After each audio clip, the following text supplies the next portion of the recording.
ایک سورہ فاتحہ 3 دفعہ سورہ توحید پڑھ کر تمام مومنین مومنات مرحومین تمام علماء تمام شہداء اپنے مرحومین میرے مرحومین بانیان مجلس کے مرحومین شب جمعہ ہے جن کی کوئی فاتحہ پڑھنے والا نہیں ہے ان کو استاد سید سبت جعفر شہید عارف حسینی کی روح کو پڑھ کر بخش۔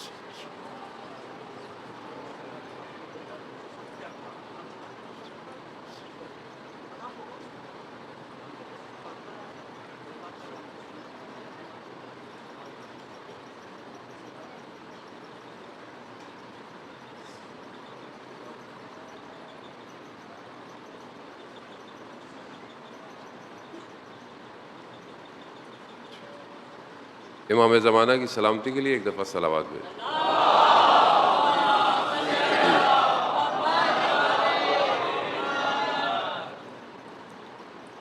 لا حول ولا قوة الا باللہ العلی العظیم حسبنا اللہ ونعم الوکیل نعم المولا ونعم النصیر اعوذ باللہ من الشیطان الرجیم بسم اللہ الرحمن الرحیم الحمد للہ الذی یؤمن الخائفین وینجی الصالحین ویضع المستکبرین ویہلک ملوکا ویستخلف آخرین والصلاة والسلام علی رسول ثقلین محبوب رب المشرقین والمغربین جد الحسن والحسین نبینا سیدنا ابی القاسم محمد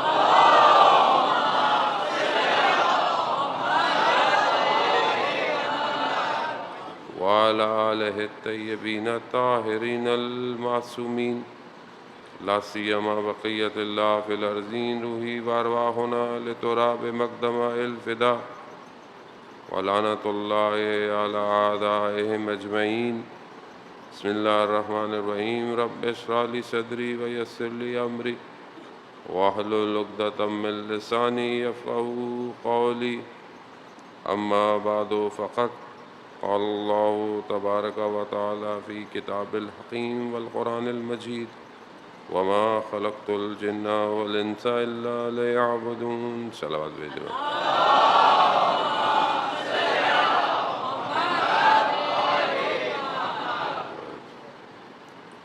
عزیزاران شہید الشہداء ماہ محرم کی پہلی گزر گئی شب 2 اور شب جمعہ بھی ہے۔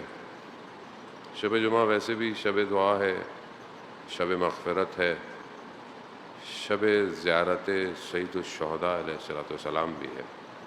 ہر شب جمعہ مستحب ہے سید الشہداء علیہ السلام کی زیارت کی جائے، زیارت پڑھی جائے۔ خدا انشاءاللہ ہمیں بھی کوئی شب جمعہ کربلا میں نصیب فرمائے۔ پروردگار نے اپنے ولیوں کو، اپنے انبیاؤں کو ایک خاص آزمائش میں مبتلا کیا تاکہ ان کے ذریعے سے اپنی مخلوق کی ہدایت کر سکے۔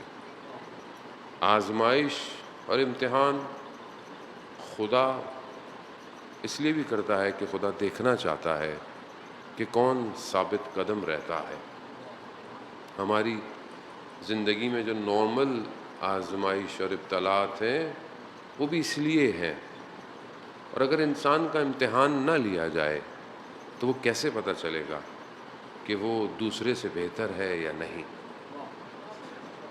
اگر آپ بولیں کہ سارا سال انسان پڑھتا رہے اور آخر میں اس سے امتحان نہ لیا جائے کسی بھی کلاس، تو وہ کیسے آپ یہ ایگزامائن کریں گے کہ اس نے اچھا پڑھا ہے یا صحیح نہیں پڑھا؟ ہر چیز کے امتحانات ہیں، ہر چیز کی دنیا میں، چاہے ایجوکیشن سسٹم ہو، وہ کہ ہر کسی کا اپنا الگ طریقہ ہو سکتا ہے، لیکن ٹیسٹ ہے۔ آپ کہیں جاب کے لیے جاتے ہیں، انٹرویو دینے جاتے ہیں، وہاں پہ بھی ٹیسٹ ہے۔ کسی اچھی یونیورسٹی میں ایڈمیشن لینا چاہتے ہیں، وہاں پہ بھی ٹیسٹ ہے۔ اب یہ آزمائش، یہ ٹیسٹ، یہ امتحانات بیسکلی آپ کو چیک کرنے کے لیے ہوتے ہیں کہ جس چیز کے لیے آپ اپلائی کر رہے ہیں کیا آپ کے اندر قابلیت بھی ہے کہ نہیں ہے. اور جب خدا کی طرف انسان بڑھنا شروع کرتا ہے اور چاہتا ہے کہ وہ کمال تک پہنچے تو خدا اسے آزمائش میں ڈالتا ہے. کیوں ڈالتا ہے؟ تاکہ چیک کرے کیا اس کے اندر کمال تک پہنچنے کی صلاحیت بھی ہے کہ نہیں ہے. جو آدمی ذرا سے امتحان میں متزلزل ہو جائے، اس کی جو استقامت ہے وہ لرزنے لگے، تو وہ شخص کیسے خدا کی راہ میں ثابت قدم رہ سکتا ہے؟ کیونکہ آسان نہیں ہے. آپ کے سامنے اللہ نے نبیوں کو آزمائش میں ڈالا. حضرت آدم آزمائش میں ڈلے، اوپر سے پہلی آزمائش اوپر ہی ہو گئی. اللہ نے کہا کہ یہاں نہیں جانا، اس درخت تک نہیں جانا. چلے آزمائش ہو گئی، آزمائش ہوئی، نیچے اترے، گریا، رونا، اور اس کے بعد باہر آ گئے. حابیل اور قابیل کے درمیان میں اللہ نے آزمائش ڈالی. ایک قبول ہو گیا، دوسرا قبول نہیں ہوا. ہر نبی آزمائش میں آیا. حضرت نوح اتنے 100 سال تبلیغ کی آزمائش تھی. نبی کے لیے الگ امتحانات ہوتے ہیں. نبی کو خدا الگ طریقے سے جو ہے وہ اس کو 950 سال تبلیغ کرنے کے بعد بھی تھوڑے سے لوگ جو ہیں وہ مومن ہیں. خب یہ اللہ نبی کے ذریعے سے دیکھ رہا ہے. نبی صبر کیے جا رہے ہیں، بڑھتا جا رہا ہے، معاملہ بڑھتا جا رہا ہے، عذاب ڈیلے ہوتا جا رہا ہے. اللہ اس کو اور پرولونگ کر رہا ہے کہ دیکھے. صرف نبی نہیں بلکہ وہ لوگ جو ایمان لے کر آئے ہیں خدا انہیں بھی دیکھنا چاہتا ہے کیا یہ ثابت قدم رہیں گے یا نہیں رہیں گے. بعض اوقات ہم اپنی زندگی میں جو چاہتے ہیں ہماری زندگی ہو کہ بس ہماری زندگی اچھی گزرے. اچھی سے مراد ہمیں کوئی مشکل نہ ہو، کوئی پریشانی نہ ہو، مطلب کسی آزمائش میں نہ ڈالا جائے. ایسا ممکن نہیں ہے. اصل دنیا کی خاصیت میں یہ امتحانات ہیں. آپ پانی سے گیلا پن نہیں چھین سکتے، نمک سے اس کی ترشی چھین نہیں سکتے. نمکین پن اس کی نمک کی خاصیت ہے. اسی طرح اس دنیا کی خاصیت امتحانات ہیں، آزمائشیں ہیں. آپ بولے میری زندگی میں کوئی امتحان نہ ہو، کوئی آزمائش نہ ہو اور بس میں زندگی بڑی اچھی گزار لوں، نہیں گزار سکتے. اور مومن ہر لمحے آزمائش میں ڈالا جاتا ہے تاکہ خدا اس کے درجات کو بڑھائے. خدا چاہتا ہے، خدا نے ڈیزائن ایسے کیا ہے. خب نبی سارے امتحانات کے اندر آپ کے سامنے آئے. حضرت یونس علیہ السلام کی آزمائش الگ تھی. اللہ نے بہرحال اپنے قوم سے باہر آ گئے، کہا کہ ان پر عذاب نازل کریں. قوم نے توبہ کر لی پیچھے، مگر حضرت یونس نے دیکھا کہ ابھی تک عذاب نہیں آیا. تو خدا سے کہا پروردگار عذاب نہیں آیا. وہ بہرحال اللہ کے نبی ہیں، ان کا اپنا انداز ہے خدا کی بارگاہ میں گفتگو کا، خدا سے رابطے کا. لیکن اللہ نے آزمائش میں ڈال دیا. کس میں ڈالا؟ 3 طرح کے تاریکیوں میں اللہ نے حضرت یونس کو ڈال دیا. پہلی تاریکی رات، دوسری تاریکی سمندر، تیسری تاریکی مچھلی کا پیٹ. 3 تاریکیوں میں حضرت یونس آ گئے. خوب آزمائش تھی. اور اب حضرت یونس کیا کرتے ہیں؟ 6 مہینے تک روایات کہتی ہیں حضرت یونس نے کہا لا الہ الا انت سبحانک انی کنت من الظالمین. 6 مہینے اللہ کا نبی خدا کی بارگاہ میں جو ہے وہ اس طرح ذکر کر رہا کہ میں نے خود اپنے اوپر ظلم کیا. اور ذہن محترم، ہم اپنی زندگی کو کیسے دیکھتے ہیں؟ ہم 24 گھنٹے کو کیسے سکین کر رہے ہیں؟ کیا ہم اپنی زندگی میں جو امتحان میں ہے، یہ امتحان اللہ کی طرف سے ہے یا کہیں میرے اپنے کسی عمل کی کوتاہی تو نہیں ہے؟ خوب آپ اس کو کیسے ٹیسٹ کریں کہ انسان جو ہے وہ کیسے ہو کہ مثلا میرے ساتھ کچھ حادثہ ہوا، میں اس حادثے کو کیسے سکین کروں؟ یہ حادثہ میری زندگی میں کیوں ہوا؟ کیونکہ بغیر علت کے، بغیر ریزن کے کائنات میں کوئی چیز نہیں ہوتی ہے. کائنات جو ہے وہ سبب، اسباب، اس کے ریزنز ہیں. Everything has a reason. ہر چیز کا کوئی نہ کوئی ریزن ہے. آپ رستے میں چلے، آپ کے پاؤں میں ٹھوکر لگ گئی. ٹھوکر بے وجہ نہیں لگی آپ کو، کہیں کوئی فکر غلط تھی جو خدا نے آپ کو ٹھوکر دی ہے. خدا کا نظام بڑا زوم ہے جانے محترم. خدا ایسے نہیں، خدا قرآن میں کہہ رہا پتہ میری مرضی کے بغیر نہیں گرتا. وہ جو پتا اس کی مرضی کے بغیر نہ گرے تو اشرف المخلوقات ٹھوکر بغیر ایسی کھا لے گی. پتھر سامنے کیسے آیا, بے دہانی کیسے ہو گئی. بہت ضروری ہے. اور خاص طور پر وہ جوان جس کی فجر کی نماز قضا ہو جائے, اسے سوچنا چاہیے کیوں میری نماز قضا ہوئی. کوئی ایسا کام میں نے کیا جس کی وجہ سے اللہ نے عبادت کی وہ جو خصوصیت تھی وہ مجھ سے سلب کر لی. ایسی ہے نا, مطلب ایک آدمی نماز پڑھا, عبادت کر رہا ہے, سجدے کر رہا ہے, خدا کا کرم ہے اس کے اوپر, لیکن اگر نہیں کیا سجدہ, سوتا رہ گیا. ایک شہید اپنے وصیت نامے میں لکھتا ہے کہ میری زندگی کا سب سے تاریک دن تھا جب میں صبح اٹھا تو سورج نکل چکا تھا. اب یہ ریزن, وہ میری نماز مجھ سے دیر ہو گئی, چھوٹ گئی. اب یہ علت کیا ہے, ریزن کیا ہے, وہ اس کو آپ ڈھونڈیں اپنی زندگی کے اندر. ایسے زندگی نہ گزاریں مثلا چل رہی ہے تو چل رہی ہے, اوپر بہت حساب کتاب ہے. یعنی ہر چیز بہت بہت مائنر جو ہے وہ کنٹرول ہو رہی ہے. اللہ کا نظام ہے, ہمارے جیسا نہیں ہے کہ مثلا میں آپ دو چار کو دیکھ سکتا ہوں, باقیوں کو میں نہیں دیکھ سکتا ہوں. میری محدودیت ہے, میں کتنوں کی طرف دیکھوں گا گفتگو کرتے وقت, وہ میری اور اگر نظر بھی آئے گا تو مجھے کیا نظر آئے گا, اور اگر آیا بھی نظر تو صرف آپ کی شکل نظر آئے گی. میں نہ آپ کے ارادے پڑھ سکتا ہوں, نہ میں آپ کے قلب کو دیکھ سکتا ہوں, نہ میں جو آپ کر کے آئے ہیں اسے دیکھ سکتا ہوں, نہ میں وہ جانتا ہوں جو آپ یہاں سے جا کے کریں گے. وہ میں محدود ہوں, مگر وہ ان اللہ علی کل شیء قدیر ہے, اس کے علم نے احاطہ کیا ہوا ہے, وہ سب جانتا ہے. اس کو آپ کیسے مطلب کیسے بولیں گے کہ خدا تو نہ دیکھ مجھے, کیسے آپ کہیں گے؟ توحید یہی تو ایمان اور اعتقاد ہے کہ ہر چیز محدود ہے سوائے اس کے, ہر چیز محدود ہے. وہ ہے جو لا محدود ہے, اس کا علم لا محدود ہے, وہ ہر چیز پر دسترت رکھتا ہے, اس کی وہ آپ کے ارادے, آپ کی نیتیں سب جانتا ہے. ہم ایک دوسرے کو دھوکہ دے سکتے ہیں, ہم خدا کو دھوکہ نہیں دے سکتے. اور نہ صرف خدا بلکہ خدا جس پر اپنے نور کی تجلی کر دے وہ بھی ہمارے حالات سے واقف ہے. آپ شب جمعہ ہے, بہرحال ہم سب کے مرحومین آج قبروں میں ہماری طرف منتظر ہوتے ہیں.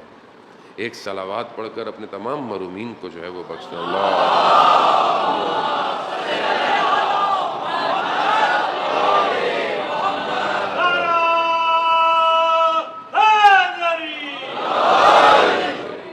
وزان محترم, اللہ اکبر, اللہ اکبر,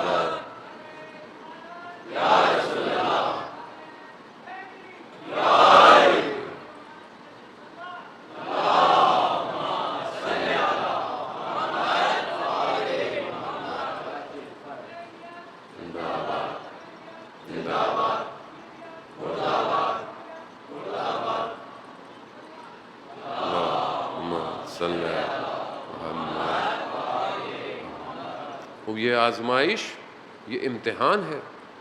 خدا کبھی دے کر بھی امتحان لیتا ہے, کبھی چھین کر بھی امتحان لیتا ہے. خدا کا اپنا نظام ہے, خدا جس کے ساتھ جو چاہے جس طریقے سے چاہے. اور اپنے ولیوں کے ساتھ خدا کا اپنا ناز ہے, وہ ان کو جس طرح سختیوں میں رکھتا ہے وہ ولی جانتے ہیں اور وہ خدا جانتا ہے.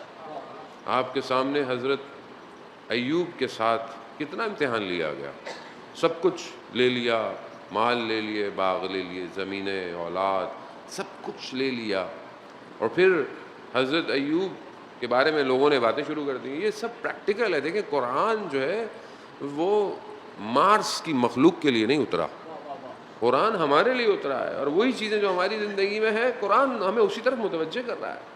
اب حضرت ایوب کو اتنی مشکلات ہوئی, شہر سے باہر چلے گئے, بیماری اتنی شدید ہو گئی. اب لوگوں نے آپس میں باتیں کی کہ کوئی ایسی خرابی ہوگی نعوذ باللہ, تبھی اللہ نے حضرت ایوب کو امتحان میں ڈالا. اب جیسے ہماری زندگی میں نہیں ہوتا, یہ بڑا کامن سی بات ہے. کسی کا بیٹا نہ ہو تو ہم لوگ کس طرح اس کو تانے دیتے ہیں کہ دیکھو ان کی تو بیٹیاں ہیں صرف. کئی لوگوں نے مجھے شکایتیں کی جو میں آپ سے بیان کر رہا ہوں. لوگ کس طرح سوچتے ہیں, کسی کے گھر میں کوئی بیمار ہو، دیکھا ان کے بیماری ہے، ان کو یہ لوگ ان کے اعمال اچھے نہیں ہیں، نہیں عزیزان محترم، ان کو یہ دیکھیں، ان کو نہیں، ایسا نہیں ہے۔ یقیناً انسان کی اپنی غلطی کوتاہی ہوتی ہے، لیکن ہم کون ہوتے ہیں کسی کے لیے اس کی تکالیف کو مشخص کرنے کے لیے؟ ہمیں اپنی آزمائش دیکھنی چاہیے، ہمیں یہ دیکھنا چاہیے کہ میرے اوپر امتحان کیوں نہیں آ رہا، کہیں ایسا تو نہیں ہے خدا نے مجھے میرے حال پہ چھوڑ دیا ہے۔ مومن 40 دن تک اگر وہ آزمائش میں نہ آئے، اسے سوچنا چاہیے۔ مشہور واقعہ حضرت محمد مصطفیٰ صلی اللہ علیہ وسلم،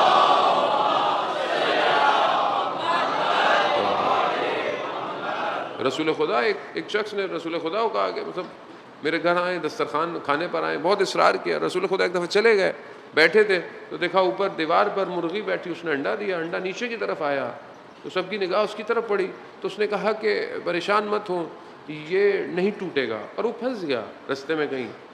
تو کہا کیوں؟ کہا میرا آج تک کبھی کوئی نقصان نہیں ہوا، کبھی مجھے کوئی مشکل نہیں پڑی۔ رسول خدا دسترخوان سے اٹھ گئے۔ کہا یا رسول اللہ کیوں؟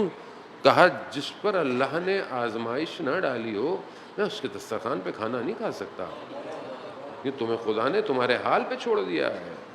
وعزیزان محترم، انسان اولاد سے، انسان مال سے، انسان بدن صحت سے آزمائش میں ڈالا جاتا ہے۔ خب جو ظاہر ہے مقرب بندے ہیں، اللہ ان کو اسی طریقے سے آزما۔ اس کا مطلب یہ نہیں ہے کہ آپ اپنی زندگی میں محنت نہ کریں، آپ اپنی زندگی میں اسٹرگل نہ کریں، ڈاکٹر کے پاس نہ جائیں، بولے بیمار ہو گئے اللہ نے بیمار کیا۔ نہیں، خدا شفا دیتا ہے، گولی شفا نہیں دے گی، لیکن آپ کو دوائی کھانی ہے۔ آپ کو یہ جانا ہے جو دنیا کے رولز ہیں اس سے آپ باہر نہیں جا سکتے، یہ ہمیں آپ کو کام۔ لیکن آزمائش، اب حضرت ایوب کو جب دیکھیں نا، ظاہری مشکلات انسان برداشت کر سکتا ہے، زبان کے طعنے بڑے سخت ہوتے ہیں۔ حضرت ایوب کو جب یہ گفتگو سننی لگی تو حضرت ایوب کا دل جو ہے وہ عجیب سا ہو گیا۔ خدا کی بارگاہ میں، اللہ کے نبی ہیں بہرحال، اللہ کی بارگاہ میں کہا پروردگار تو نے یہ لے لیا، تو نے وہ لے لیا، سب لے لیا، میں نے صبر کیا مگر اب یہ مجھ سے صبر نہیں ہوتا۔ جیسے یہ کہا نا کہ اب، تو ایک بادل کہ جو آیا ہوا تھا ادھر سے آواز آئی، ایوب مگر پہلے جو صبر تم نے کیا وہ تم نے کیا تھا یا ہم نے دیا تھا؟ خوب یہ خدا ہی کی طرف سے ہے، خدا انسان کے وجود میں صبر کو اتارتا ہے، اور اگر یہ نہ ہو تو آدمی آگے نہیں بڑھ سکتا۔ عزیزان محترم، اسی طرح جہاں نبیوں کی آزمائش وہاں ہماری آزمائش، اسی طرح قوموں کی بھی آزمائش ہوئی۔ آخری نبی جب خدا کی بارگاہ میں ہے تو خدا نے کہا کہ جو ہم نے تم سے عہد و پیما لیا تھا اس کا وقت ہے۔ خوب عہد و پیما کیا ہے؟ خوب قوم اور امت کی آزمائش سخت ہوتی ہے، آسان نہیں ہوتی۔ قرآن ہمیں اسی طرف اشارہ کرتا ہے کہ جس طرح بنی اسرائیل کے واقعات ہیں، قوموں کی آزمائش ہے۔ 30 دن حضرت موسیٰ طور پر گئے، 10 دن ایکسٹینڈ ہو گئے، قوم جو ہے وہ گوسالے کی پوجا کرنے لگی، آزمائش تھی۔ غائب ہوا اللہ کا نبی، غیبت میں گئے، غیبت میں قوم گمراہ ہو گئی۔ جہاں رسول خدا نے دنیا سے، ظاہری دنیا سے اپنی آنکھوں کو بند کیا اور ظاہری دنیا سے، وہاں قوم کی آزمائش شروع ہو گئی۔ قوم کی آزمائش ولایت کے ذریعے سے کی گئی۔ اب جب ولایت اتاری گئی، جس نے اس کو قبول کیا وہ سر بلند ہو گیا، اور نہیں کر پایا تو پھر تیسرا آپشن کوئی نہیں تھا۔ آپ نمازیں پڑھ لیں، آپ روزے رکھ لیں، آپ زکاتیں پڑھ لیں، لیکن اگر امامت اور ولایت کے امتحان سے سر کامیابی کے ساتھ نہیں باہر نکالیں گے، کچھ قبول نہیں ہے۔ قوم آزمائی گئی۔ میں بہت طریقے سے گفتگو کرنی پڑتی ہے کیونکہ پتہ نہیں کہاں کہاں گفتگو جا رہی ہوتی ہے۔ عزیزان محترم، خوب قوم آزمائی گئی، آزمائی سخت تھی۔ حضرت عمار اصحابی ہیں اور جو ہیں وہ بزرگ صحابی ہیں، رسول خدا کی خدمت میں آئے، کہا یا رسول اللہ میں آپ کے جانے کے بعد فتنہ دیکھ رہا ہوں۔ وہ کیونکہ بابصیرت تھے، فتنہ دیکھ رہا ہوں، تو میں اس فتنے کے دور میں کیا کروں؟ کیونکہ قوم کس سے آزمائی جائے گی؟ فتنے سے آزمائی جائے گی نا. فتنہ آزمائش ہے. عزیزان محترم، روایات ہیں کہ فتنے سے گھبراؤ مت. فتنہ مومن کو نکھارنے کے لیے آتا ہے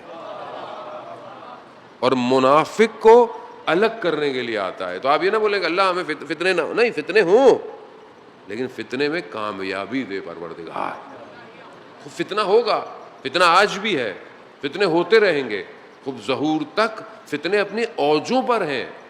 یہ آزمائش امت کی جاری رہے گی جب تک ہادی غیبت کے اندر ہے. وہاں 40 دن غیبت ہوئی، لوگوں نے گسالہ کی پوجا کر لی، یعنی اس بچڑے کی جس میں سامری جادوگر نے بنایا. وہ آج سامری جادوگر کون ہے؟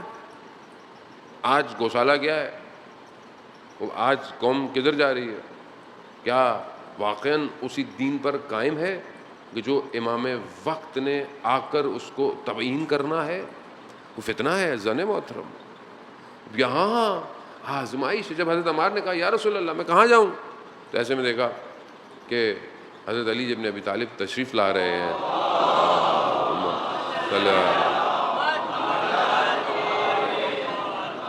تشریف لا رہے ہیں.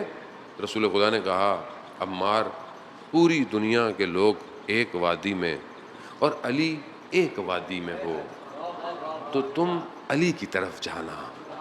اور یہ سب کے لیے ہے، اس میں کوئی سنی شیعہ یا کوئی اور مسلک نہیں ہے. یہاں معاملہ ولایت کا ہے، وہ بھی ولایت ظاہری، ولایت باطنی. کیوں؟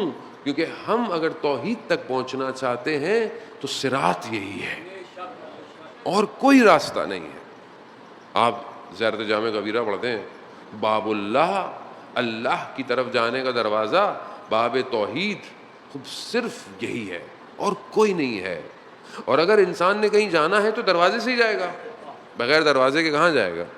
اگر اب رسول تک بھی جانا ہے تو دروازہ یہی ہے، خدا تک جانا ہے دروازہ یہی ہے. ایسا نہیں ہے کہ خدا محتاج ہے، نہیں ہے زن محترم، خدا کسی کا محتاج نہیں ہے. خدا قرآن میں کہہ رہا ہے انتم الفقراء الی اللہ، تم محتاج ہو، تم فقیر ہو. لیکن یہ اس کا نظام ہے. اگر مجھ تک پہنچنا ہے تو اسی ولایت کو طے کرنا پڑے گا. اور جب کوئی ولایت کو قبول کرتا ہے تو اسے آزمائش سے گزرنا پڑے گا. یعنی ولایت قیمت مانگتی ہے. کربلا ولایت کے ظہور کی جگہ ہے جہاں لوگوں نے قیمتیں ادا کی ہیں. جو جتنی ظرفیت رکھتا تھا اس نے اتنی ولایت کو قبول کیا، اور جس نے جتنا ولایت کو قبول کیا اتنی اس کی آزمائش بڑھ گئی. اب آپ 1400 سال بعد بھی یہ سوچیں کہ ہم کیوں اتنی آزمائش میں ہیں، ہم کیوں اتنی مشکل میں ہیں. آپ نے اقرار کیا ہے ولایت کا. جس نے ولایت کا اقرار کیا ہے اسے امتحان آزمائش سے گزرنا پڑے گا، اور بغیر گزرے آپ کامیابی کی طرف نہیں جا سکتے. کچھ بھی کر لیں آپ اپنی ذاتی زندگی میں بھی امتحان میں ہیں، آپ اپنی اجتماعی زندگی میں بھی آزمائش میں ہیں. تو گھبرانا نہیں ہے، کیونکہ ایٹ دا اینڈ ایک ہی ہے جس نے اس ولایت کے پرچم کو لہرانا ہے. وہ چاہے پیدا ہو، وہ چاہے غیبت میں ہو، وہ ایک ہی ہے. ابھی ہمارا فوکس یہی ہونا چاہیے، کیونکہ ہمیں بہرحال خدا تک پہنچنا ہے. خدا نے بندوں کو پیدا کمال کے لیے کیا، اور کمال تک نہیں پہنچ سکتے جب تک آپ امامت کے ذریعے سے اس تک نہ پہنچیں.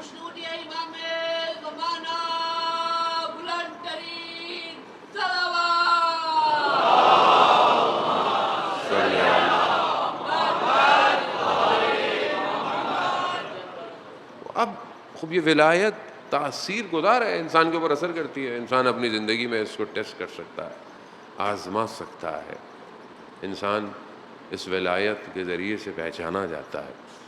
اور یہ ولایت جس کے وجود میں آ جائے اس کا کردار تبدیل ہو جاتا ہے، اس کا اخلاق بدل جاتا ہے، اس کا اٹھنا بیٹھنا بدل جاتا ہے، اس کی گفتگو الگ ہے، اس کی نگاہیں الگ ہیں.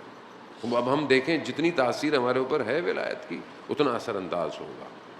اور انسان توحید تک نہیں پہنچ سکتا جب تک انسان ولایت کے وجود اور رستے سے نہ گزرے. وہ توحید جو ہے وہ لا الہ الا اللہ ہے. وہ آپ نے وہ مشہور حدیث سنی ہے کہ جو امام رضا علیہ السلام نے بیان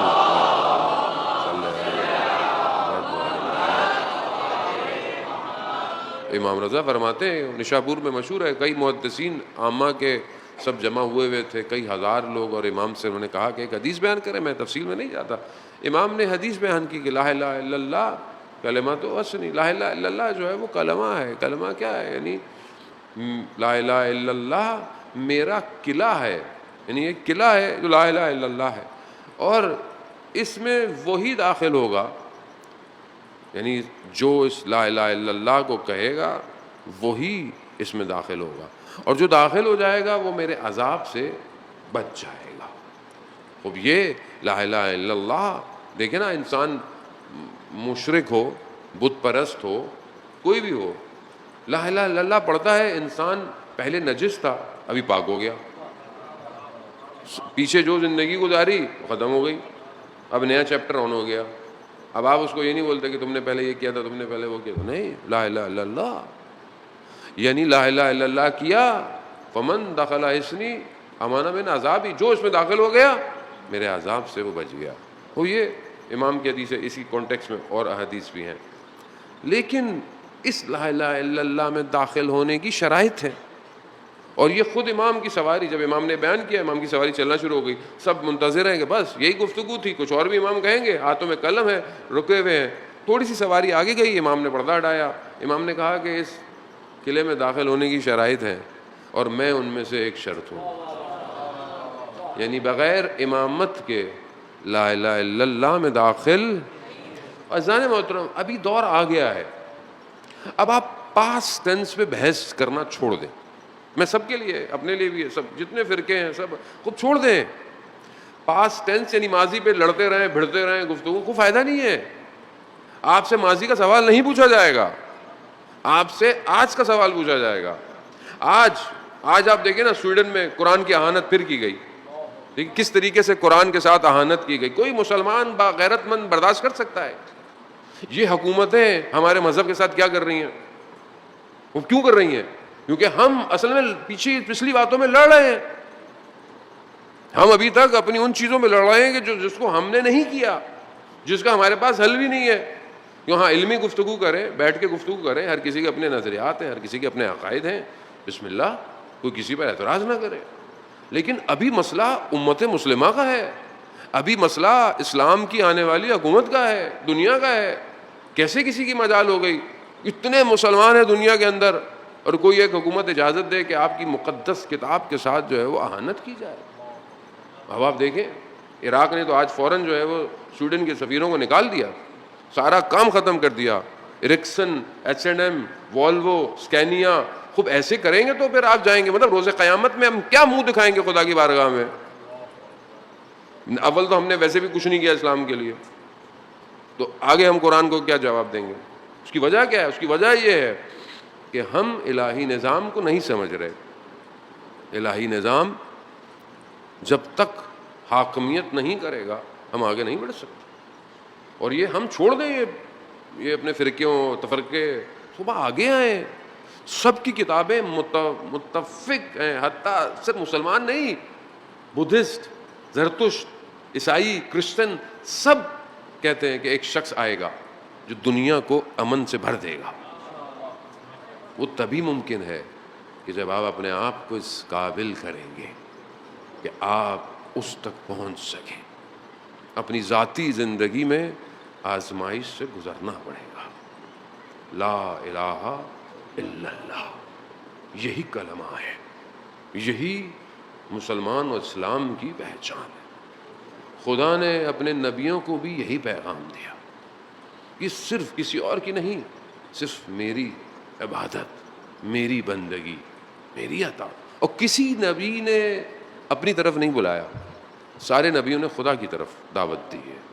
اور یہی ایک یکتا پیغام ہے مذاہب کا. اسی کی طرف بڑھو، اور ہم سب اس کی طرف بڑھیں. اب وہ کیا ہے، وہ کیسا ہے، جو ہماری گفتگو بہرحال چل رہی ہے کہ یہ اسماء الہی یا یہ صفات الہی جو ہیں اللہ کی، خدا کسی صفت میں نہیں سما سکتا. بہرحال آپ جو بھی صفت کریں گے صفت مخلوق کی طرف سے ہے، اور مخلوق خدا کے وصف کو، خدا کی ڈیفینیشن کو بیان نہیں کر سکتی ہے خدا کیا ہے. وہ مخلوق خود محتاج ہے، اور جو محتاج ہو وہ کیسے غنی کی جو ہے وہ تشریح کر سکتی ہے. مگر آپ دیکھیں کہ اللہ نے اپنے ولیوں کے ذریعے سے کیا خوبصورت تعریفیں کی ہیں. یہ جتنے بھی ہم اللہ کے نام پڑھتے ہیں، اللہ کے ناموں کو یاد کرتے ہیں، یہ خدا نے خود ہمیں تعلیم دی ہے، ورنہ کوئی مخلوق اس کی تعریف نہیں کر سکتی. مولائی یا مولا انت المولا انا العبد وهل يرم العبد الا المولا. مولائی یا مولا انت الرازق انا المرزوق وهل يرم المرزوق الا الرازق. مولائی یا مولا انت العزیز وانا الذلیل. یعنی ساری بزرگ صفات تیرے لیے ہیں، اور سارے نقص، ساری مشکلات میرے اندر پائی جاتی. کیوں؟ کہ میں فقیر ہوں، میں محتاج ہوں پروردگار. اور جو محتاج ہو پروردگار، وہ کیسے تیری تعریف بیان کر سکتا ہے؟ یہ جو ہم تعریف پڑھتے ہیں الحمدللہ رب العالمین، یہ بھی تو نے سکھائی ہے پروردگار، ورنہ میرے زبانوں میں کہاں ایسی طاقت کہ میں تیری حمد و ثنا کروں. چوتھے امام زین العابدین علیہ الصلوۃ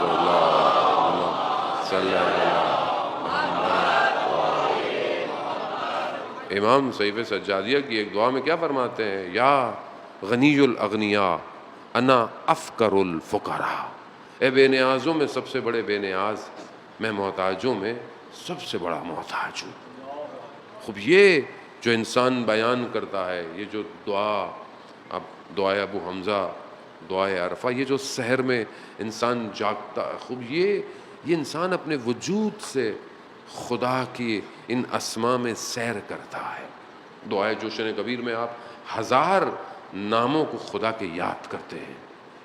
اب یہ خود خدا کی طرف سے عزیزان محترم، وہ کسی چیز میں سما نہیں سکتا، وہ کسی چیز میں سمیٹا نہیں جا سکتا، وہ لامحدود ہے. اور یہی کہ انسان اس پر ڈپینڈنٹ ہو کہ جو لامحدود ہو. انسان اپنی زندگی میں اگر ان دروازوں کی طرف متوجہ جائے، دروازے خود کسی اور کی طرف ڈپینڈنٹ ہو، تو انسان کیسے اپنی زندگی گزار سکتا ہے؟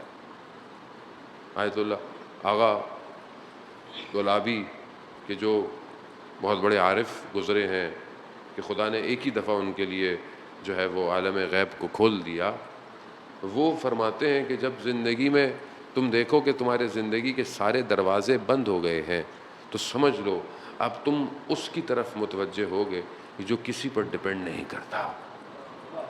اب یہ زندگی میں انسان اپنی زندگی میں اسی لیے سب سے پہلے انسان کو خدا کی بارگاہ میں سجدہ ریز ہونا. کوئی مشکل آئے، کوئی پریشانی آئے، کوئی بھی چیز آئے، سب سے پہلے انسان خدا کی طرف.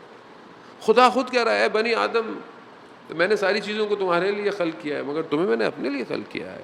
اور بنی آدم ہے کہ وہ خدا کی طرف توجہ ہی نہیں دے رہا، اپنی زندگی میں مشغول ہے. ذرا سا امتحان مشکل پڑے، شکوے شروع ہو جاتے ہیں، خدا تو نے یہ کر دیا، میرے ساتھ ایسا ہو گیا، میرے ساتھ. تو خوب ہماری زندگی کتنے دن ہے؟ کتنے دن ہے؟ 60 سال، 100 سال، 700 سال، جو کہ ممکن نہیں ہے. بہرحال مطلب آپ کر لیں، آپ 700 سال زندہ رہیں.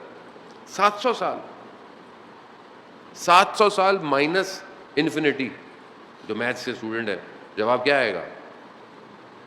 انفینٹی آئے گا. تو آپ نے یہاں کتنے دن رہنا ہے؟ 100 سال.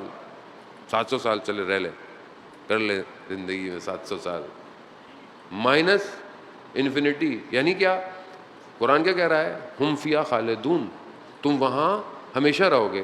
ہمیشہ کو مائنس کریں 100 میں سے، کیا آئے گا؟ ہمیشہ. تو یعنی تھوڑے دنوں کے لیے آپ ہمیشہ کو بیچ رہے ہیں. تھوڑے دنوں کے لیے، تھوڑی سی آزمائش، تھوڑا سا امتحان، دین بیچ دیا، زبان بیچ دی، تفکر بیچ دی، ایک نگاہ نامحرم پر صبح فجر کی نماز قضا ہو گئی. کیا کر رہے ہیں؟ دنیا کے سارے خزانے جمع بھی ہو جائے نا، ایک فجر کی نماز کی قیمت نہیں دے سکتے. ایک فجر کی نماز. یہ میں نے نہیں کہا، یہ معصوم ہے. چھٹے امام کے بعد شخص آیا، استخارہ کرایا کام کے لیے، استخارہ اچھا نہیں آیا، چلا گیا، کام کر کے واپس آیا، کہا مولا دیکھیں اتنا فائدہ ہوا ہے، پروفٹ ہوا ہے، اور آپ نے تو کہا تھا استخارہ اچھا نہیں ہے. تو امام نے کہا فلانے مقام میں فلانی جگہ پر تمہاری فجر کی نماز قضا ہوئی تھی؟ ہاں ہاں مولا. کہا سارے فائدے جمع بھی کر لو، اس ایک فجر کی قیمت نہیں دے سکتے. ایسا نہیں ہوتا. جہاں ہمیشہ رہنا ہے، آپس میں نفرتیں، بھائی بھائی سے ناراض، بہن بہن سے ناراض، محلے والوں سے ناراض، سڑک پہ چڑھتے ہوئے کسی سے ناراض، اٹھنے بیٹھنے میں ایک دوسرے سے. یہ تھوڑی دیر کے لیے کیا کر رہا ہوں میں؟ اور اگر میں ابھی مر جاؤں تو میرے پاس ہے کیا؟ خدا کہے گا یہ تو دنیا میں ناراض ہی ہوتا رہتا تھا، اس کو میں کیا دوں. کبھی شکر بھی کر لیتے، کبھی سجدہ بھی کر لیتے، کبھی راضی بھی ہو جاتے. کسی بھی چیز پر راضی ہو جاؤ. خدا حدیث ہے وہی 8ویں امام سے جانے ہوتا ہے. آج لگ رہا ہے کہ مشہد سے کچھ کرم زیادہ آ رہا ہے. صلوات بھیجتے محمد صلی اللہ محمد. ہماری تو جان فدا 8ویں امام پر. ہمارا تو سب کچھ ویسے بھی 8ویں امام کا ہے. وہ ہمارے پاس تو کچھ بھی نہیں، نہ آنا ہے نہ جانا ہے، نہ تعلیم ہے نہ کچھ ہے. وہ انہوں نے عزت دی ہوئی ہے تو معاملہ چل بھی رہا ہے. اور وہ اور ایک ان کی بہن، دونوں کا کرم ہے جو معاملہ جو ہے وہ زندگی میں چل رہا ہے. جان محترم خود 8ویں امام ارشاد فرماتے ہیں اگر تم اللہ کے کم دیے ہوئے پر راضی ہو جاؤ تو خدا تمہارے کم عمل کو بھی قبول کر لے گا. اس کے کم دیے پر راضی ہو جاؤ. وہ کہتا ہے جو دیا راضی ہو جاؤ. تمہاری رضا، یہ سب جو کنیکشن ہے نا، یہ اس معرفت کا ہے کہ انسان کو خدا کی توحید کی معرفت ہو کہ میں کس کے سامنے کھڑا ہوں، میں کس کے سامنے حاضر ہو رہا ہوں. کون ہے کہ جس کے اختیار میں پوری کائنات ہے؟ کون ہے جس کے ارادے سے سب خلق ہوا ہے؟ کون؟ خوب یہ ضروری ہے. ایسے لوگ عشق میں دیوانے نہیں ہوئے جان محترم جنہوں نے خدا کی محبت کو ذرا سا چکھ لیا. دنیا نے ان کو کسی کو مجنوں کہہ دیا، کسی کو پتہ نہیں کیا کیا کہہ دیا. خوب اصل تو عشق الہی ہے.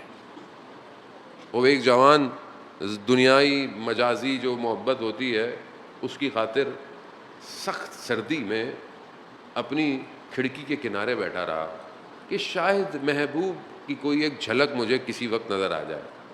سخت سردی مگر محبوب نظر ساری رات نہیں آیا، مگر سردی میں بیٹھا رہا. مگر اس نے دیکھا کہ صبح کے وقت کچھ اور لوگ کسی اور محبوب کی بارگاہ میں جا رہے ہیں، اور دیکھا کہ سحر کا وقت ہے، اذان ہو رہی ہے. دیکھا کہ ساری رات بیٹھا رہا، محبوب نے ایک جھلک نہیں دکھائی، اور یہ اس محبوب کی ایک آواز پر سخت سردی میں اٹھ کے جا رہے ہیں. تو اس نے بولا کہ میں نے اپنی رات کو کہاں گزار دیا. اگر میں نے بھی اس کی محبت میں گزارا ہوتا آج میں کہاں کھڑا ہوتا. بہت جانا ہوتا ہوں. اللہ اکبر یا رسول اللہ.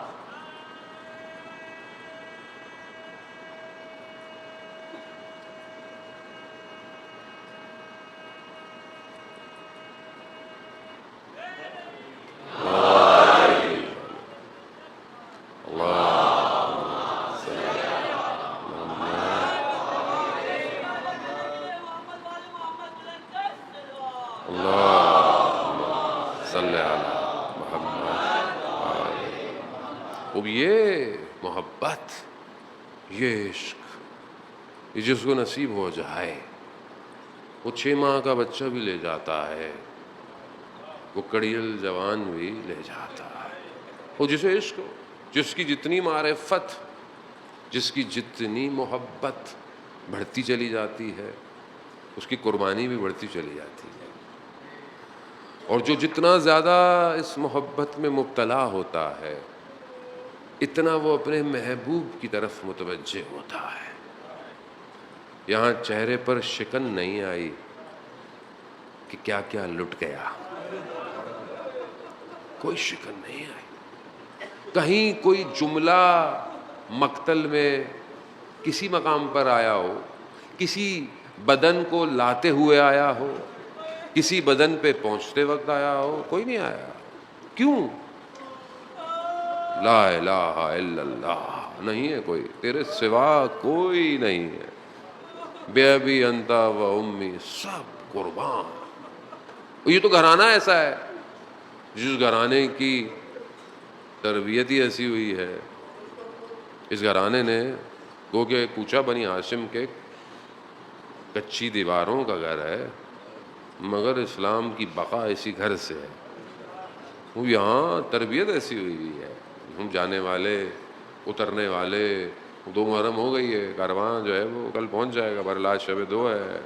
کیسے اترے گا، کہاں اترے گا، کون اترے گا، کون کس کی تیاری کرے گا، وہ کہیں کوئی شکوہ، کہیں کوئی شکایت نہیں ہے. کربلا یہی ہے. ہم 10 دن حد اقل، ورنہ 2 مہینے 8 دن ہم اسی درسگاہ میں آتے ہیں نا.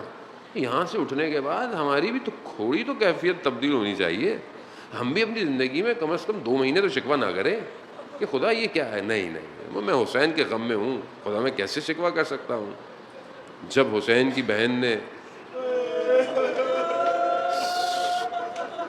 سب کچھ دے کر بھی یہ نہیں کہا کہ یہ کیا ہو گیا، یہ ہو ہی نہیں سکتا. ان سے زیادہ معرفت کسی کو ہے ہی نہیں. توحید سیکھنی ہے ان کے گھر سے سیکھیے. کیا کہا؟ تقبل منا، پروردگار قبول کر لے. یعنی اتنا سب کچھ دینے کے بعد بھی خدا سے کہا جا رہا ہے پروردگار قبول کر لے. اب یہ توحید ہے، یہ جلوے ہیں، یہ عشق ہے کہ شام غریبہ میں اللہ اکبر اپنوں کے بدن بکھرے پڑے ہیں، خیمے جل چکے ہیں. عزاداران محترم، اس کے باوجود تہجد کے سجدے ہو رہے ہیں. اللہ اکبر. یہ توحید ہے. لا الہ الا کربلا، لا الہ الا اللہ. کوئی گمان نہ کرے کہ یہ مجلسیں کسی فرقے کی ہیں. نہیں عزیزان، یہ بشریت کی بقا ہے. اگر چاہتے ہو باقی رہو، آؤ عزائے حسینی میں آؤ. یہ عشق تمہاری آخرت کا سرمایہ ہے. یہ عشق تمہارے وجود کو پاک کرتے ہیں. جب تم پاک ہو، یہی تو کہا میرا سلام ہو 8ویں امام پر. امام یہی تو فرماتے ہیں، ابن شبیب. جب محرم آتے تھے امام نے ہمیشہ سیاہ جو ہے وہ لباس پہن لیے. امام جو ہے وہ مسکرا نہیں رہے. ابن شبیب. پھر گریہ، امام فرماتے ہیں گریہ پاک کرتا ہے. اور اس کے بعد امام فرماتے ہیں جب بھی ان کو یاد کرو نا، کربلا والوں کو، یا لیتنی کنتو معکم فافوزوا فوزا عظیما، یاد کرو. آئیے، پہلی محرم کا دن گزر گیا، اس شہید کو یاد کریں کہ جو غربت میں مارا گیا. غربت عجیب. امام جب بھیج رہے ہیں تو امام نے جو خط لکھا ہے نا کوفہ والوں کے لیے، کیا کہا؟ یہ نہیں کہا کہ میرا رشتہ دار ہے، نہیں، میرا بھائی ہے. اپنا بھائی کہا. سکہ یعنی میرا مورد اعتماد ہے، میرے بھروسے کا آدمی ہے.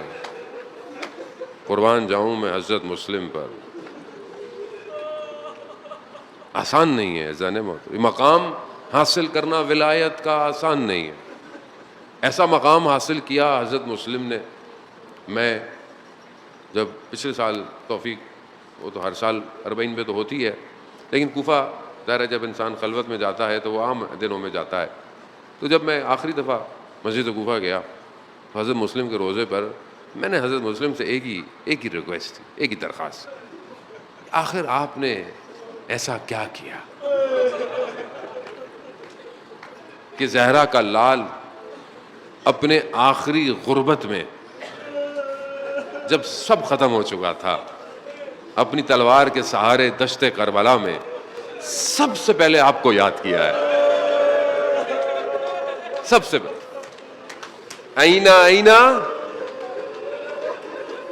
آئینہ مسلم. دائیں دیکھا، بائیں دیکھا، کہاں ہو مسلم؟ مطلب کیا؟ یعنی حضرت مسلم امام حسین کے بڑے قریب ہیں. اور یہ عام بات نہیں ہے ظالم محترم. یعنی حسین کے اتنا قریب ہونا، اللہ اکبر اللہ اکبر۔ امام حسین، روایات ہے چھٹے امام حسین عرش سے دو گروہ کی طرف متوجہ ہیں، ابھی بھی دو گروہ کی طرف۔ پہلا وہ جو زیارت پر کربلا ہے، جو ظاہر ہے نا امام کا، اس پر امام کی توجہ خاص، اور ایک وہ گروہ کہ جو امام حسین کے لیے گریہ کر رہا، یعنی ہم بھی امام سے دور نہیں ہیں زیادہ محترم، ہم امام کے قریب ہیں۔ یہ پھر وقت ملے گا تو انشاءاللہ یہ گفتگو کریں گے کہ یہ روتا کیوں ہے آدمی، کیوں روتا ہے، کیسے روتا ہے، کس طرح رونا شروع کر دیتا ہے۔ وہ یہ معاملات الہی ہیں، اللہ کرے ہم ان چند دنوں میں اس کو کھول سکیں۔ خوب عزیزان مسلم، شب جمعہ ہے، ساری روحیں اس ٹائم کربلا میں ہیں، حضرت مسلم بھی کربلا میں، ہمارے لیے شفاعت کیجئے حضرت مسلم، اپنے ارباب کی بارگاہ میں ہمارے لیے دعا کیجئے۔ ہم بہت خطا کار ہیں، گناہ گار ہیں، بہت مشکل ہے، بہت مشکل ایام ہے، ہم اس سے گزر جائیں، ہم اس میں کامیاب ہو جائیں، ہمارے حق میں دعا کیجئے۔ حضرت مسلم آئے، خط لے کر آئے، کوفہ والوں کو دیا۔ آپ مصائب سنتے رہتے ہیں، اہل ذوق ہیں، علماء کو سننے والے ہیں، میں ادنا سا طالب علم، عزیزان محترم، بس کہا کہ ایسا ایسا ہے۔ لوگ آئے، جوک در جوک آئے، خواص آئے، سب نے حضرت مسلم کی بیعت کی۔ جب بیعت ہو گئی، اتنے دیکھا تو حضرت مسلم نے خط لکھا امام حسین، مولا یہاں لوگ آپ کا انتظار کر رہے ہیں، لوگوں نے بیعت کر لی ہے، آپ کوفہ آ جائیں۔ بس یہ نامہ چلا گیا۔ بس اس کے بعد کیا ہوا، ابن زیاد لعین کوفہ میں آیا، بڑے چال چل کر آیا، اسٹریٹجی پلاننگ سے آیا، لوگ نہیں پہچان پائے، وقت نہیں ہے کہ اس پر گفتگو کی جائے، آ گیا۔ آہستہ آہستہ لوگوں کا مال، خوف، جان، گھر، تلواروں کو سونوں سے خریدنا شروع کر دیا۔ کرتے کرتے کوفہ والوں کی آزمائش شروع ہو گئی، کوفہ والے اپنے امتحان میں ناکام ہو گئے، حسین کا سفیر تنہا رہ گیا۔ ظہر کی نماز ہزاروں لوگ ہیں، مغرب کی نماز میں کوئی نہیں کھڑا، کوفہ کی گلیوں میں سناٹا، مسلم گلیوں میں اکیلے کھڑے ہیں، ایک دیوار کے سہارے۔ ایک بوڑھی خاتون دروازہ کھولتی ہے، دیکھتی ہے کون، پھر دیکھتی ہے، کہتی ہے جوان تجھے پتا نہیں ہے کوفہ کے حالات، پہرا لگا ہوا ہے، تو اپنے گھر کیوں نہیں چلا جاتا؟ کہا میرا گھر نہیں ہے، کہا مسافر ہے، کہا پانی چاہیے، پانی دیا، کہا کہاں سے ہو؟ کہا میرا تعلق مدینہ سے ہے، مدینہ کا نام سننا تھا، ظاہر ہے خاندان عطرت کی ماننے والی تھی۔ کہا مدینہ میں کہاں سے ہو؟ کہا محلہ بنی ہاشم سے ہوں۔ محلہ بنی ہاشم سے ہو؟ محلہ بنی ہاشم میں کون؟ کہا مسلم ابن عقیل ہوں، یہ نام سننا تھا۔ کہا میرے مولا مجھے معاف کر دیں، مجھ سے غلطی ہو گئی، آپ اندر تشریف لائیں۔ آئے میں آپ کی کیا خدمت کروں، کچھ کہیں؟ کہا نہیں مجھے کچھ نہیں چاہیے، مجھے ایک جگہ دے دو، مصلی دے دو۔ اللہ اکبر۔ مسلم بھی جانتے ہیں یہ شب عبادت کی ہے۔ بس عزاداران موت کس طریقے سے حضرت مسلم کو آپ جانتے ہیں گھیرا گیا، زخمی کیا گیا، لے کر گئے، چند جملے اور آپ سے التماس دعا۔ حضرت مسلم کو لے، زخمی ہے، خون کہیں پیشانی سے ہے۔ ابن زیاد لعین نے پوچھا کوئی خواہش ہے، کوئی وصیت ہے؟ کہاں کچھ میرا قرض ہے، یہ میرے کچھ چیزیں بیچ کے دے دیا جائے، اور ہاں میرا پیغام جو ہے وہ امام حسین تک پہنچا دیا جائے۔ کہا کیا پیغام ہے؟ کہا کہ کوفہ وفا نہ دارت، کوفہ میں وفا نہیں ہے۔ بس حضرت مسلم کو لے کے گیا، حضرت مسلم گریہ کر رہے ہیں، رو رہے ہیں۔ پوچھنے والے نے پوچھا ایسا کام کیوں کرتے ہو کہ رونا پڑے؟ کہا میں اپنے لیے نہیں رو رہا، میں حسین کے بچوں کے لیے رو رہا۔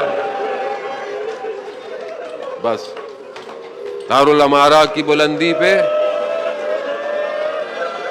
پانی دیا گیا، خون کے قطرے پانی میں گرے، دوسرا ظرف آیا پھر خون گرے، تیسرا ظرف خون گرے۔ حضرت مسلم نے پانی نہیں پیا۔ کیسے پیتے جب ارباب پیاسا شہید ہونے والا ہے؟ مسلم کیسے پانی پیے؟ بس عزاداران محترم، بس سر کو تن سے جدا کر کر بدن کو نیچے پھینک دیا گیا. جملہ سنیں گے؟ حضرت مسلم کے بدن کو کوفہ کی گلیوں میں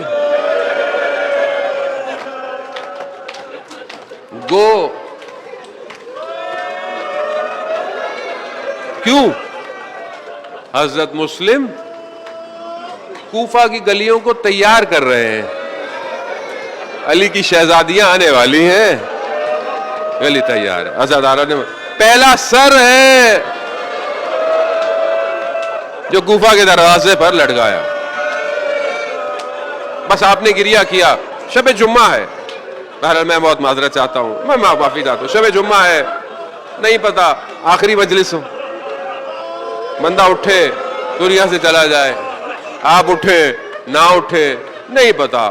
ہر رونا آخری رونا سمجھا کریں، شاید یہی آنسو بچا کے لے جائیں. خبر پہنچی امام ہے، امام کو پتہ چل گیا لیکن امام ہے. امام نے کہا، لوگ آئے ایک مقام پر، بتایا، انہوں نے بتایا کہ ہم نے آخری جو دیکھا ہے کہ حضرت مسلم کے بدن کو کوفہ میں گھسیٹا جا رہا ہے. یہ سننا تھا. امام نے حضرت مسلم کے بھائیوں کو بلایا، خبر شہادت دی، پوچھا کہ کیا ارادہ ہے تم لوگوں کا؟ کہا مولا کیا؟ کہا مطلب بھائی تمہارا شہید ہو گیا. کہا ہم آپ کے ساتھ جائیں گے، بھائی کے خون کا بدلہ لیں گے، اور اگر نہیں تو اسی طرح جس طرح وہ شہید ہو گیا ہے ہم بھی شہید ہو جائیں گے. کہا ٹھیک ہے. مولا خیمے میں آئے، بی بی زینب کو مخاطب کیا، کہا زینب حمیدہ کو بلاؤ، چھوٹی بیٹی ہے مسلم کی. بس آخری جملہ، آخری. آپ کی بھی بیٹیاں ہیں، خدا بیٹیوں کو سلامت رکھے. کسی کا باپ چلا جائے، بیٹی کو زانو پہ بٹھایا، نوازش کی. بچی بنی ہاشم کی ہے، پہچان گئی. کہا مامو جان بابا خیریت سے ہیں؟ بس عزاداران محترم، اس واقعے کو ایک اور بچی دیکھ رہی ہے. بچی دیکھ رہی کہ جب باپ چلا جائے تو نوازش کی جاتی ہے، پیار کیا جاتا ہے، مگر اس بچی کو یہ نہیں پتا تماچے پڑیں گے.